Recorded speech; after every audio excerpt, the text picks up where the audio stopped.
오늘 주시는 하나님의 말씀을 봉독합니다. 열왕기하 5장 1절에서 14절까지 말씀입니다. 열왕기하 5장 1절로 14절까지 하나님 말씀을 제가 봉독합니다. 아람 왕의 군대 장관 나아만은 그의 주인 앞에서 크고 존귀한 자니 이는 여호와께서 전에 그에게 아람을 구원하게 하셨음이라. 그는 큰 용사이나 나병 환자더라. 전에 아람 사람이 떼를 지어 나가서 이스라엘 땅에서 어린 소녀 하나를 사로잡음에 그가 나아만의 아내에게 수종들더니 그의 여주인에게 이르되 우리 주인이 사마리아에 계신 선지자 앞에 계셨으면 좋겠나이다. 그가 그 나병을 고치리이다 하는지라. 나아만이 들어가서 그의 주인께 아뢰어 이르되 이스라엘 땅에서 온 소녀의 말이 이러이러하더이다 하니 아람 왕이 이르되 갈지어다. 이제 내가 이스라엘 왕에게 글로 보내리라 하더라. 나아만이 곧 떠날새 은 10달란트와 금 6,000개와 의복 10벌을 가지고 가서 이스라엘 왕에게 그 글을 전하니 일렀으되 내가 내시나 나아만을 당신에게 보내오니 이 글이 당신에게 이르거든 당신은 그의 나병을 고쳐 주소서 하였더라. 이스라엘 왕이 그 글을 읽고 자기 옷을 찢으며 이르되 내가 사람을 죽이고 살리는 하나님이냐? 그가 어찌하여 사람을 내게로 보내 그의 나병을 고치라 하느냐? 너희는 깊이 생각하고 저 왕이 틈을 타서 나와 더불어 시비하려 함인 줄 알라 하니라. 하나님의 사람 엘리사가 이스라엘 왕이 자기의 옷을 찢었다 함을 듣고 왕에게 보내 이르되 왕이 어찌하여 옷을 찢었나이까? 그 사람을 내게로 오게 하소서. 그가 이스라엘 중에 선지자가 있는 줄을 알리이다 하니라. 나아만이 이에 말들과 병거들을 거느리고 이르러 엘리사의 진문에 서니 엘리사가 사자를 그에게 보내 이르되 너는 가서 요단강에 몸을 7번 씻으라. 네 살이 회복되어 깨끗하리라 하는지라. 나아만이 노하여 물러가며 이르되 내 생각에는 그가 내게로 와서 나와 서서 그의 하나님 여호와의 이름을 부르고 그의 손을 그 부위 위에 흔들어 나병을 고칠까 하였도다. 다메섹강 아바나와 바르발은 이스라엘 모든 강물보다 낫지 아니하냐? 내가 거기서 몸을 씻으면 깨끗하게 되지 아니하랴 하고 몸을 돌려 분노하여 떠나니 그의 종들이 나와서 말하여 이르되 내 아버지여 선지자가 당신에게 큰 일을 행하라 말하였다면 행하지 아니하였으리이까? 하물며 당신에게 이르기를 씻어 깨끗하게 하라 함이리이까 하니 나아만이 이에 내려가서 하나님의 사람의 말대로 요단강에 7번 몸을 잠그니 그의 살이 어린아이의 살같이 회복되어 깨끗하게 되었더라. 아멘. 할렐루야. 우리 옆에 분과 이렇게 인사합시다. 당신 얼굴 보니 제 마음이 환해진 것 같습니다.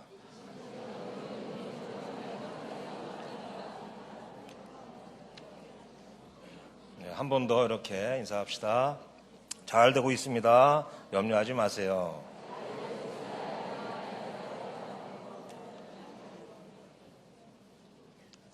네, 어느 목사님과 택시 운전사가 함께 죽어서 이제 천국에 갔습니다. 먼저 하나님 앞에 나가는 그 택시 운전사를 본 목사님이 가만히 보니까 하나님께서 아주 반갑게 일어나시면서 자리를 박차고 일어나시면서 왔구나, 너무너무 잘했다 하시면서 크게 칭찬하시면서 엄청난 선물까지 안겨주시더라는 것입니다.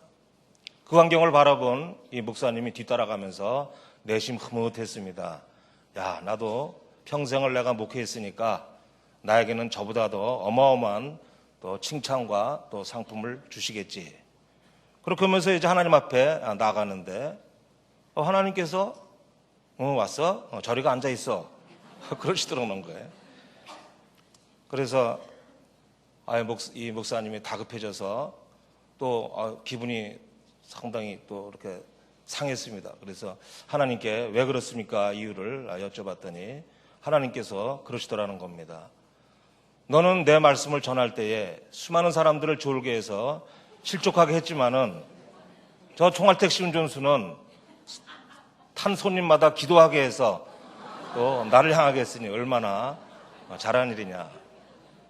일을 효과가 있게 해야지 이렇게 하시더랍니다. 저도 하나님께 칭찬받고 싶은 목사입니다. 오늘 이야기의 주인공은 여러분들이 너무나 잘 알고 계시는 나아만 장군의 이야기입니다. 나아만 장군은 아람이라는 그 이방 나라에서 서열 제2위, 그러니까 국방장관이자 참모총장이었습니다.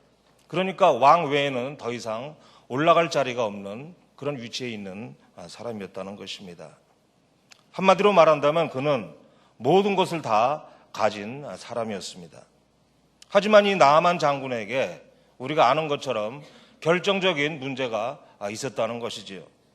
나병, 문둥병, 또 한센시병으로 불리는 불치의 병을 이 장군이 앓고 있었던 것입니다. 바로 이 문제 때문에 이방 사람인 그에게도 은혜의 문이 열리게 되었습니다. 전혀 하나님을 몰랐던 사람인데 나중에 보면, 우리가 읽지 않았지만 15절에 보면 이 나아만 장군이 이렇게 고백하는 것을 보게 됩니다. 내가 이제 이스라엘 외에는 온 천하에 신이 없는 줄을 아나이다. 참으로 귀한 신앙 고백을 하고 있습니다. 사랑하는 여러분, 오늘 우리가 함께 나눌 말씀은 나아만 장군에게 베풀어졌던 그 은혜의 문이 언제 어떻게 열리게 됐는가 하는 것입니다. 거기에는 분명히 적절한 이유와 또 적절한 시기와 적절한 행함이 있었기 때문에 이런 일이 일어났겠지요. 그 은혜의 통로를 오늘 저와 여러분들도 한번 쭉 따라가 보자는 것입니다. 분명히 오늘 저와 여러분들에게 하나님의 예비하신 놀라우신 은혜가 있을 줄로 믿습니다. 아멘.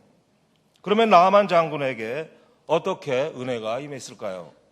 첫째로 그에게 있는 약함이 은혜의 통로가 되었습니다.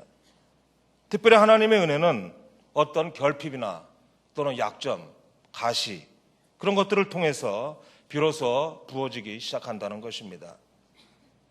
이 나아만 장군은 불치병을 가지고 있었지요.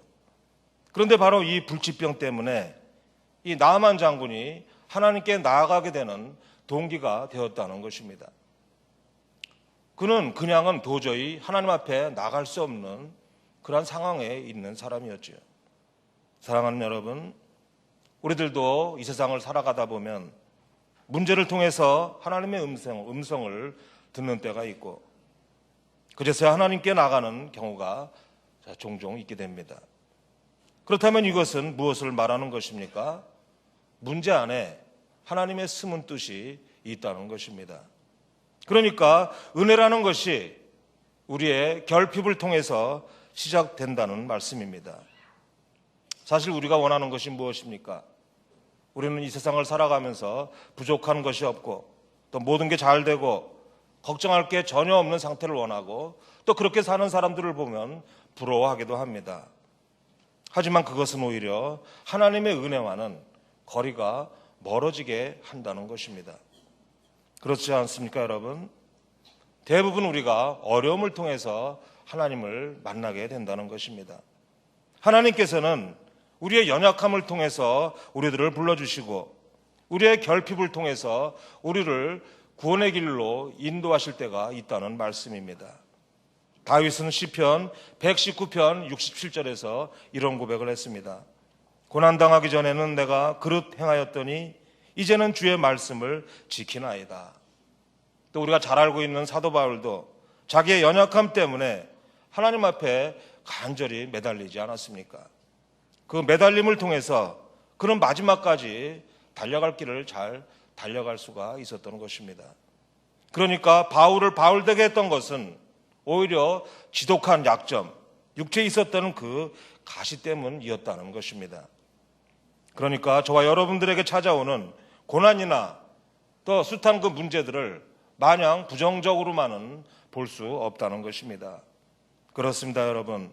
하나님의 은혜는 항상 우리의 연약함, 또 결핍, 부족함, 문제, 고통 이런 것들로 찾아오게 된다는 것이죠. 평소 같으면 이 나아만 장군이 그 어린 소녀 그 몸종의 이야기에 귀나 기울였겠습니까? 아마 쳐다보지도 않았을 것입니다. 그러나 그에게 있는 그 약점, 그 약함이 이 어린 여종의 얘기에도 귀를 기울이게 만들었다는 것입니다.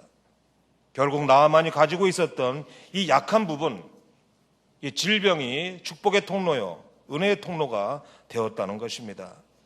그에게 있는 결핍이 그를 풍성함으로 인도하는 계기가 되었다는 말씀입니다. 사실 우리도 평소 때보다는 약할 때에 겸손해지는 것을 경험하게 되죠. 우리가 약할 때에 절박해지는 것을 우리는 종종 경험을 하게 됩니다. 그런데 여러분, 중요한 것은 그때가 바로 하나님의 은혜를 경험할 수 있는 아주 결정적인 기회가 된다는 말씀입니다. 사랑하는 여러분, 혹시 여러분들의 삶 가운데 어떤 결핍이나 감당하지 못할 문제로 고민하고 있습니까? 그 문제를 부여잡고 하나님 앞에 기도하며 매달리고 있습니까? 그렇다면 그것이 은혜로 가는 통로가 됨을 믿으시기 바랍니다. 문제를 그냥 문제로 바라보지 마시고 그 문제 속에 간직되어 있는 하나님을 발견하시기 바랍니다. 고난은 축복의 전주곡이라고 했습니다. 자세히 보면 그 고난 가운데는 하나님께서 우리에게 주시고자 하는 선물 상자가 예비되어 있다는 말씀입니다. 오늘도 우리의 연약함이, 우리의 결함이 오히려 은혜로 가는 통로됨을 믿으시고 문제를 바라보는 시각이 바뀌는 역사가 저와 여러분들에게 있어지기를 주의 이름으로 축복합니다. 아멘. 두 번째로 그에게 은혜가 임한 것은 하나님의 섭리였습니다. 오늘 본문을 보니까 한 어린 소녀가 나오지요. 우리 다 함께 2절과 3절을 읽겠습니다. 시작. 전에 아람 사람이 떼를 지어 나가서 이스라엘 땅에서 어린 소녀 하나를 사로잡음에 그가 나아만의 아내에게 수종들더니 그의 여주인에게 이르되 우리 주인이 사마리아에 계신 선지자 앞에 계셨으면 좋겠나이다. 그가 그 나병을 고치리다 하는지라. 아멘. 이 소녀는 그 전쟁통에 그 이스라엘에서 잡혀와서 그 나아만의 아내의 몸종이 된 아주 보잘것없는 작은 어린 소녀입니다. 그런데 놀라운 것은 이 소녀가 나아만 장군을 살릴 수 있는 복음을 가지고 있었다는 것입니다. 집에 있던 한 보잘것없는 이 노예 소녀가 문제 해답을 갖고 있으리라는 상상을 그 누군들 해봤겠습니까? 여러분, 겉으로만 보면 나아만과 이 소녀 중에 누가 더 도움을 받아야 할 처지입니까? 당연히 어린 여종이겠지요. 그러나 하나님께서는 전혀 뜻밖의 사람, 뜻밖의 방법을 통해서 역사하십니다. 그래서 우리가 겉모습만 보고 판단하거나 어떤 주어진 상황 그대로만 보고 해석해서는 안 된다는 말씀입니다. 문제가 풀리는 길이 의외의 사건이나 어떤 우연치 않은 만남 때문에 일어날 수 있다는 것을 우리는 기억해야 한다는 것입니다. 오늘 본문 말씀 1절을 자세히 보면은 이 나아만의 문제 속에는 그 문제의 해답도 같이 주어져 있는 것을 발견하게 됩니다. 우리 다 함께 1절을 읽겠습니다. 시작. 아람 왕의 군대 장관 나아만은 그의 주인 앞에서 크고 존귀한 자니 이는 여호와께서 전에 그에게 아람을 구원하게 하셨음이라. 그는 큰 용사이나 나병 환자더라. 아멘. 여기 보니까 여호와께서 전에 그에게 아람을 구원하게 하셨음이라 말씀하고 있습니다. 무슨 말씀입니까?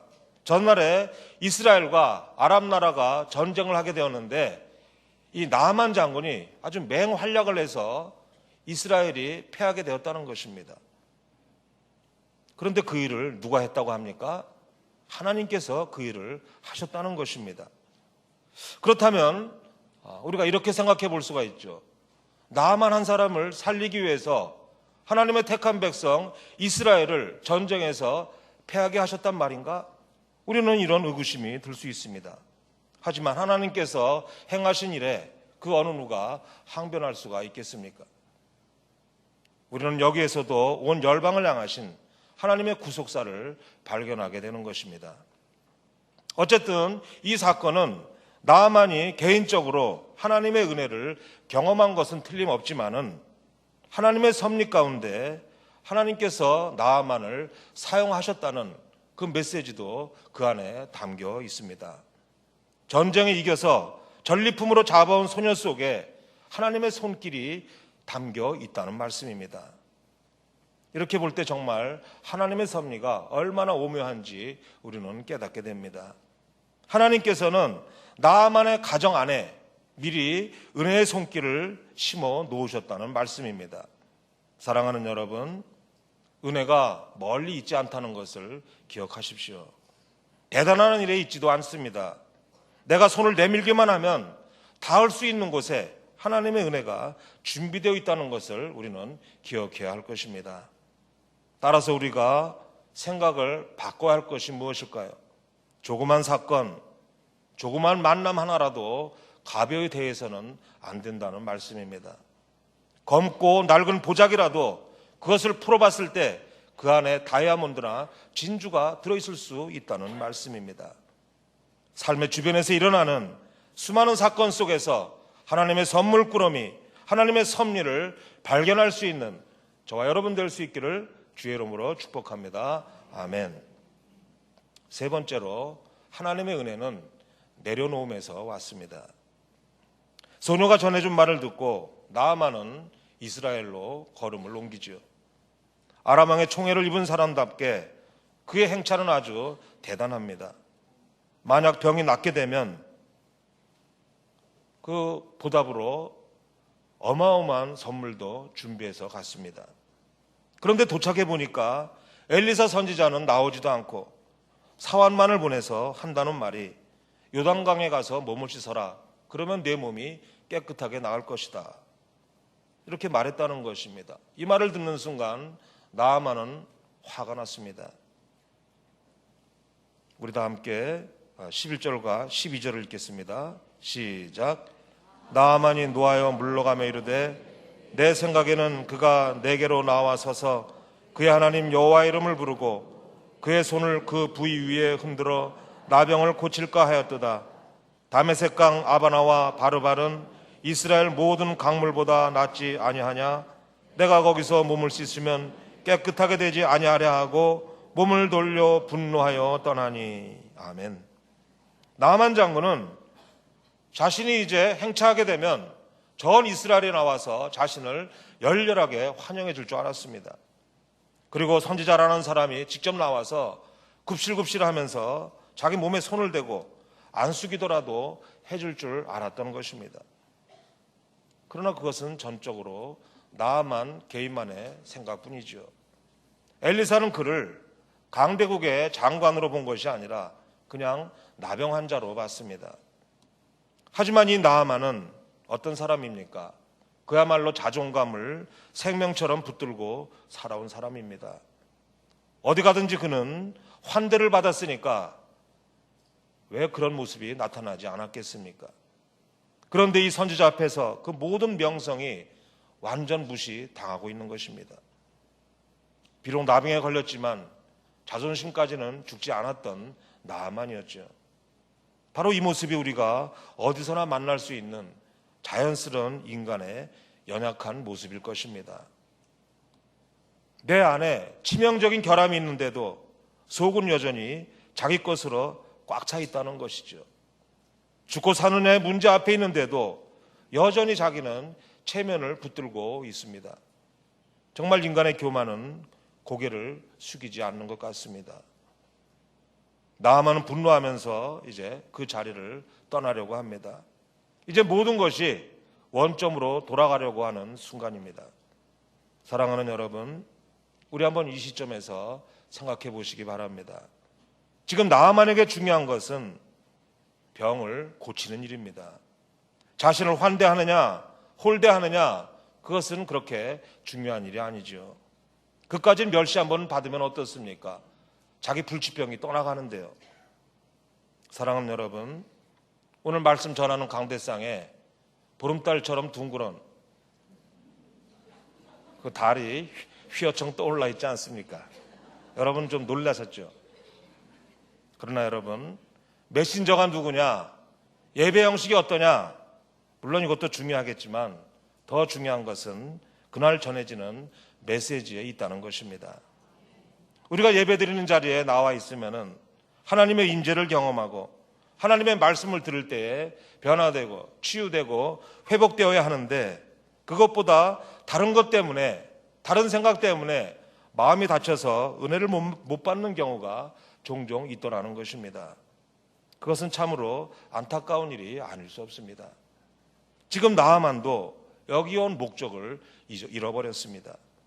의존 문제 때문에 지금 화가 나서 돌아가려고 하는 겁니다.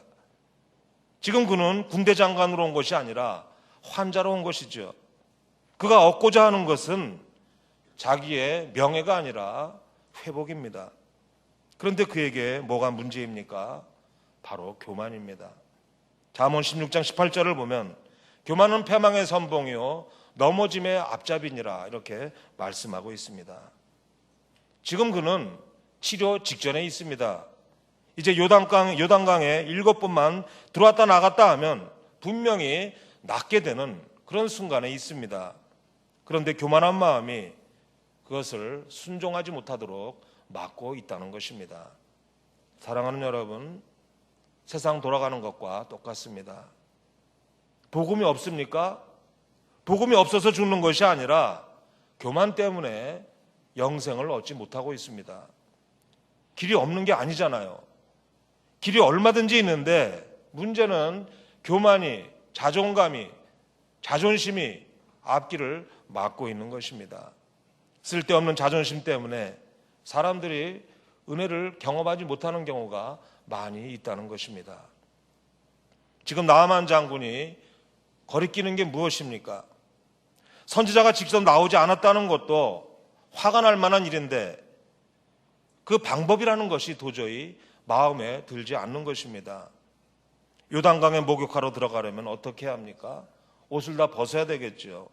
화려한 훈장과 계급장에 달려있는 그 모든 옷들을 다 벗어야 될 것입니다. 전에 어떤 스님이 그 목욕탕에를 갔습니다. 그런데 마침 앞에 그 학생이 보이길래 이렇게 얘기했다고 합니다. 학생, 내 등 좀 밀어주지. 그러니까 요즘 아이들이 뭐 이렇게 또 말 잘 듣습니까? 누군데 그러세요? 그러니까 이 스님이 나 중이야. 그러니까 이 학생이 갑자기 그 스님의 뒤통수를 탁 때리더니 짜샤 나는 중3이야. 그러더랍니다. 옷 벗으면 다 똑같습니다. 지금 나아만 장군이 옷 벗고 들어간다는 건 계급장을 떼어 버리라는 것입니다. 그동안 그가 받은 훈장이 얼마나 많이 있었겠습니까? 그야말로 몸에 주렁주렁 매달리지 않았겠습니까? 우리도 살다 보면 별별 훈장 다 달려 있습니다. 그래서 일생 동안 쌓아온 이 자존심은 아무도 못 건드린다 이런 말이 있지 않습니까? 그렇게 훈장 달린 군복을 입고 있으면 저절로 어깨에는 힘이 들어가게 되어 있습니다.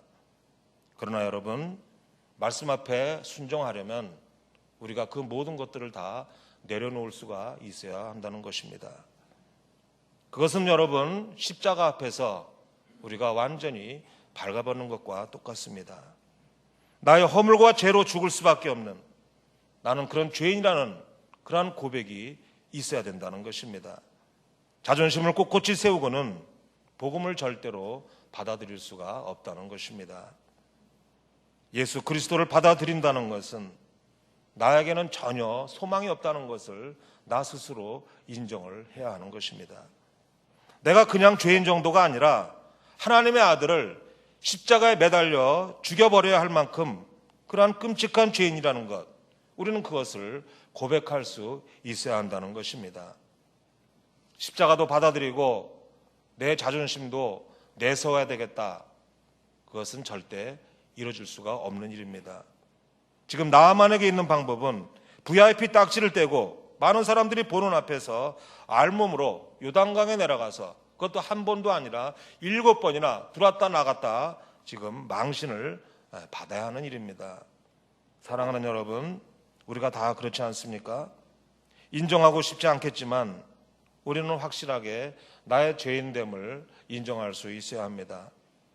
정직하고 분명하게 나의 전부를 하나님 앞에 드러내 놓을 수 있어야 한다는 것입니다. 내가 자랑하던 의의 옷 다 벗어 던져야 합니다. 내 자존심이 완전히 깨지고 그래서 그 부끄러움을 감수할 수 있는 그런 시간이 하나님과 1대1로 독대할 때 나타날 수 있어야 한다는 것입니다. 사랑하는 여러분, 여기서 우리는 하나님의 방법을 보시기 바랍니다. 지금 나아만에게 은혜를 베풀어 주시려고 아주 이 나아만을 거칠게 몰아붙이고 계시지 않습니까? 무엇을 의미합니까? 하나님께서는 때로 우리들을 온전히 순종하게 하시려고 무릎 꿇게 하실 때가 있다는 말씀입니다. 오늘 엘리사 선지자도 보니까 얼마나 멋집니까? 일국의 장관이 왔는데도 문도 안 열어보고 하는 말이 요단강에 가서 7번 씻으라고 그래. 단 이 말만 했습니다. 한 번도 아니요 7번 하라는 것은 한 번에서는 안 된다는 것입니다. 7번이라고 해서 딱 7번만 하라는 것이 아니라 될 때까지 하라는 것입니다. 무엇을 의미합니까? 완전한 순종을 말씀하는 것입니다. 우리가 죽되 건성건성 죽어서는 안 된다는 것입니다. 확실하게 죽어야 된다는 말씀을 오늘 우리에게 주고 계시는 것입니다. 사랑하는 여러분, 결과가 어떻게 되었습니까? 나아만은 결국 엘리사의 말대로 했습니다. 우리 다 함께 14절을 읽겠습니다. 시작. 나아만이 이에 내려가서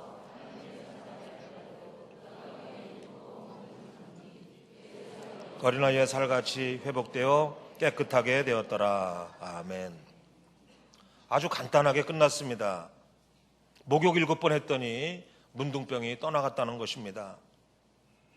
선지자의 말을 듣고 그대로 했더니 그 말대로 몸이 고쳐졌다는 것입니다. 사랑하는 여러분, 지금까지 저와 여러분들이 함께 나눈 말씀의 핵심 주제가 무엇일까요? 은혜는 연약함에서 온다고 했습니다. 하나님의 섭리가 담긴 의외의 사건에서 은혜가 온다고 했습니다. 자기 생각과 감정을 내려놓을 때에 은혜가 임한다고 했습니다. 그런데 여러분, 이 모두를 아우를 수 있는 단어 하나 말하라면 그것은 바로 순종입니다. 여러분, 우리의 인생이 왜 복잡해집니까? 내 생각이 많아서입니다. 나의 자아가 죽지 않아서입니다. 성경을 통해서 하나님께서 저와 여러분들에게 주시는 메시지는 너는 내게 순종만 해라. 그 다음은 내가 알아서 하겠다. 바로 그것입니다. 우리가 하나님 앞에 이 순종의 테스트에서 통과하기만 하면 그 다음 우리의 삶은 일사천리의 삶을 살아갈 수가 있을 것입니다. 사랑하는 여러분, 인생의 해답은 우리에게 있는 것이 아니라 하나님께 있습니다. 문제를 푸는 열쇠는 내가 갖고 있는 것이 아니라 하나님께서 갖고 계십니다. 문제는 하나님께서 풀어주시는데 그 방식이 무엇입니까? 바로 저와 여러분들의 순종이 있습니다. 겉으로 보면 물에 들어가는 것과 나병이 낫는 것은 아무 상관도 없는 것처럼 보입니다. 그렇지만 내 생각을 내려놓고 순종했을 때에 하나님의 역사가 일어나게 되는 것입니다. 하나님은 우리에게 그 어떤 우리가 할 수 없는 과도한 방법을 요구하는 분이 아니십니다. 하나님은 우리의 단순한 그 순종만을 원하십니다. 한 청년이 눈병으로 인해서 고통을 당하다가 이제 병원에 입원했습니다. 눈을 진찰한 의사는 긴장된 표정으로 눈에 그 살인적인 그 병독이 들어가서 감염됐기 때문에 이제 두 눈을 뽑아버리지 않으면 생명까지 이제 잃게 된다는 것입니다. 내일 즉시 수술해서 두 눈을 뽑아야 된다. 의사가 말했습니다. 참으로 절망적이었죠. 그 청년은 아픔과 그 번민과 슬픔으로 이제 몸부림치고 있었는데 그때 크리스천 친구가 찾아와서 마지막으로 하나님께 한번 매달려보자 이렇게 권했습니다. 그런 절망적인 상황 속에서 무슨 말인들 못 듣겠습니까? 그래서 친구와 함께 병원 옆에 있는 교회에 나가서 기도하는데 스스로 생각하니까 참으로 염치가 없다는 것입니다. 그동안 그토록 친구가 예수 믿으라고 할 때는 끄덕도 하지 않았던 자신이 이제 죽음 앞에서 살려달라고 하고 있으니 염치가 없었던 것이죠. 그런 완악했던 자기의 마음을 깨닫게 되었고 그 자리에서 기도하는 자리에서 회개가 터지기 시작했습니다. 그는 한없이 울고 또 울었습니다. 얼마나 많은 눈물을 흘렸는지 눈이 퉁퉁 부을 정도로 울었습니다. 울고 나니까 그 마음속에 그런 생각이 들더랍니다. 이제는 내가 소경이 돼도 괜찮아. 내가 죽어도 이제는 괜찮아. 내가 하나님을 만났잖아. 다음 날 이제 마음이 홀가분해서 가벼운 마음으로 수술대 위에 올랐습니다. 이제 마지막 수술하기 전에 의사가 진찰을 하는데 깜짝 놀라는 것입니다. 그토록 심하게 번져있던 이 독균이 눈물과 함께 완전히 깨끗이 사라졌다는 것입니다. 청년의 뜨거운 회개의 눈물이 영육의 생명을 온전히 고침받게 된 것입니다. 사랑하는 여러분, 이제 말씀을 정리하겠습니다. 우리의 삶 가운데 결핍이 주어질 때에 낙심하거나 절망하거나 그것을 거부하지 마십시오. 그것은 오히려 하나님과 연결되는 은혜의 통로가 된다는 것입니다.